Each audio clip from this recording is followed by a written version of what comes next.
AudioJungle.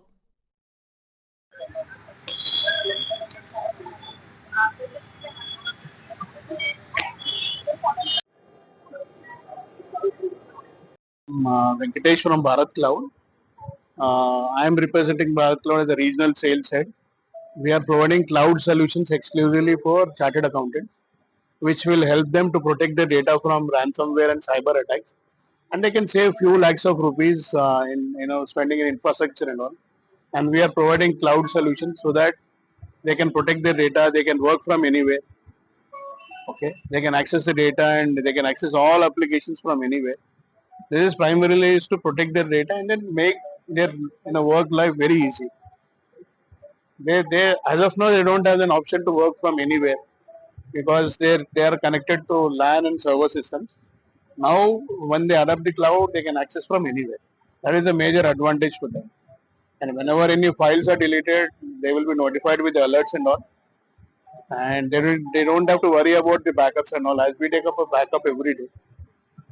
So there is a lot of advantages for chartered accountants, and we are providing with an economical price to them, which is affordable by anyone.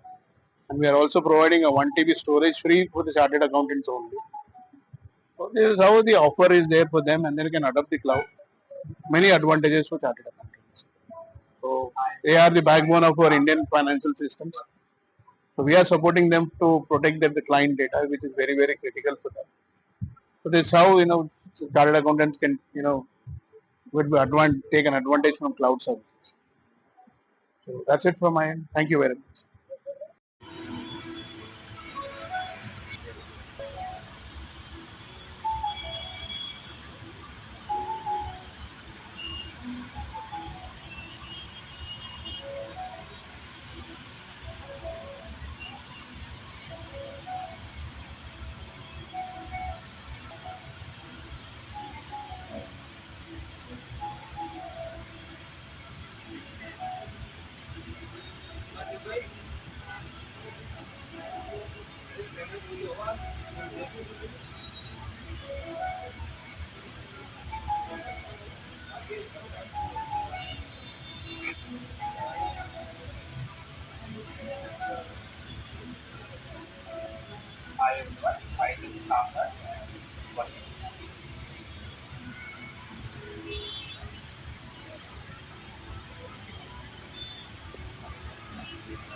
Twenty 24/7 HRM. It's basically end-to-end HRM solution. We have hired to entire every module. We have approximately 19 module which can cover all the HR need.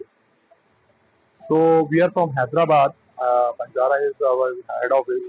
We have our sales operation at Delhi, Mumbai, Pune, Chennai, and Bangalore. So it's basically approximately 8-year-old company, and we have approximately 350 customers right now.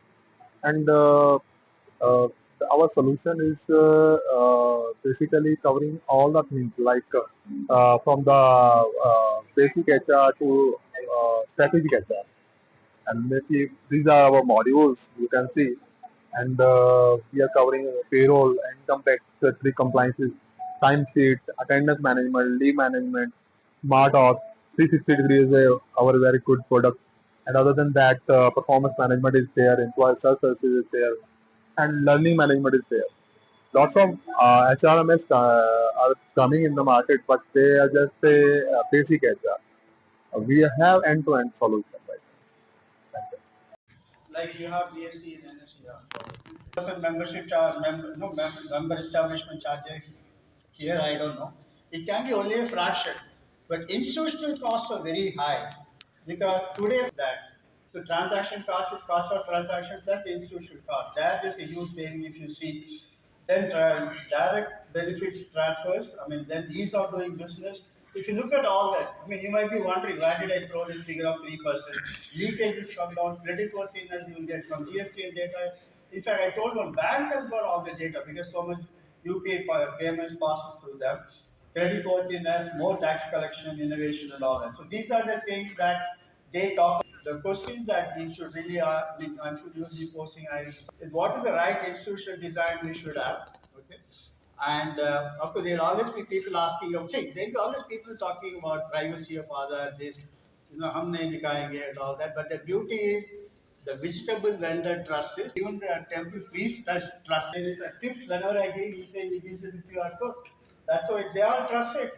It's only probably PhD scholars and others who really talk about all that. But let us discuss it because it should be discussed. That's all. Because it's not that.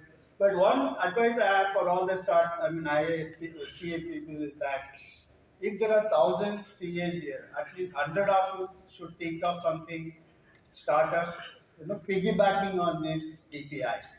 There's so much scope is there and it's grossly underexploited field. And as fast as the people can explore, ramp up is good because I am mentoring quite a few IT and IM guys, they're all quite fast on that. You know, so why? I mean, it talks about in the domain. Should government do only identification and leave the rest to others because that's a trust factor involved there, or transactions out. Or what about the commercial domain? Why should government be in the commercial domains of the DPI? And incidentally, when you say digital public infrastructure, assumption is that it's held by the government. Okay, because I mean, suppose Wikipedia. Okay, I'll call it a DPI, but it's not held by any government, isn't it? But it is a digital public infrastructure, if you ask me. Then you have the catches up with regulation, like people are asking, what is the incentive system? I mean, suppose let's say if NPCA had been a private sector, they would have themselves gone global and then, I mean, talk to countries and like that. You don't need a government to government models to go and enter there like that. We might have become global developer charging fee, what should be the role of private sector? Private sector, it's like what they have done is they have opened a sandbox system where you can work with them and there you can jointly develop with all the DPIs and like that. So I think I'll stop here. Yes. And then sorry if I No. I think this is something which was required academically. This is some points we wanted, sir. And what sir mentioned is some of the points to ponder. As mentioned out here, this is some of the thing we wanted to do. How many of you remember that there was a time when how much time it used to take 10 years back? Anyone? It used to take 2 to 3 days before you can actually verify the number and it get activated. And then we had a DPI like Aadhaar. We see that you go to the shop, you just get your phone or your ID activated then and there. Are you seeing the change? What is there? If we have to have ease of doing business, and as Sir rightly said, these points which are there, this was from an academic perspective, it gives you a complete nook or corner of all of the thing. But from the industry perspective, when we implement process, then there is implementation. So Praveen, you would like to share your thoughts on that as an And good evening, everybody of Hyderabad. It's a pleasure to be here. So I'm taking one step back where Professor has left. Like we need to first, like Anand has said, we need to first understand India stack and the true meaning of DPI, the DIP. So India stack is primarily based on the three fundamental aspects. One is that identity, data, and then financial transaction etc. So when you say the identity, everything is based on our Aadhaar thing. Fingerprint, we have our iCloud, and then on the digital identity. Example of the mobile authentication and everything that is being done through that only. Second aspect is the data. So we have seen that all of our data, either it's in DCME and so many other, there are plenty of data creation like Ayushman